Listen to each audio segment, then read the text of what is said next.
C'est l'un des 2 seuls magasins de France qui commercialise l'arme secrète. Aucune preuve qu'elle ait été utilisée en course, mais cette arme, c'est ce moteur. Invisible, car dissimulé dans le cadre du vélo. Idem pour les engrenages au niveau du pédalier, très facile à mettre en route. Une tuyaucelle dans laquelle vous avez la carte mémoire et le bouton marche-arrêt. Donc dès lors que vous le mettez en route, vous avez cette aide au pédalage, cette assistance. Vous le coupez, il s'arrête. En pratique, le bouton de démarrage est placé sur le guidon. Reste à connaître l'efficacité du dispositif. Nous l'avons donc testé. D'abord, la montée d'un faux plat sans assistance. Puis le même parcours, avec cette fois l'assistance électrique. J'étais tout à l'heure à 28 km/h au niveau de l'arbre. Je suis à 32,5. Près de 5 km/h de plus et surtout en dépensant moins d'énergie.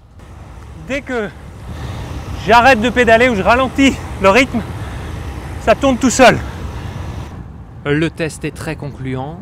60 vélos de ce type sont vendus chaque année. Ce modèle de batterie situé sous la selle ne tromperait personne chez les pros, mais il plaît aux retraités qui veulent retrouver leurs sensations de jeunesse et aussi parfois aux coureurs uniquement amateurs.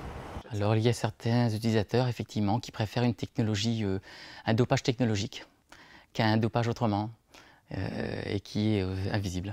Mais ils vous le disent? Ah, ils me le disent bien sûr, mais bon, c'est personnel. Jamais une infraction n'a été avérée chez les pros, mais l'Union cycliste internationale reste à l'affût. Elle a ajouté en début d'année un point de règlement sur la fraude technologique, infraction passible de 6 mois de suspension minimum pour un coureur et son équipe. Et les contrôles existent dans le peloton. Des contrôles inopinés, notamment avec des moyens thermiques. 19 tests effectués sur le Tour cette année. Une vigilance utile, selon ce patron d'équipe française. Alors je pense qu'il y a une réalité qui s'est passée il y a peut-être 1 an ou 2, mais j'ai l'impression aujourd'hui que c'est plus une question de fantasme qu'autre chose.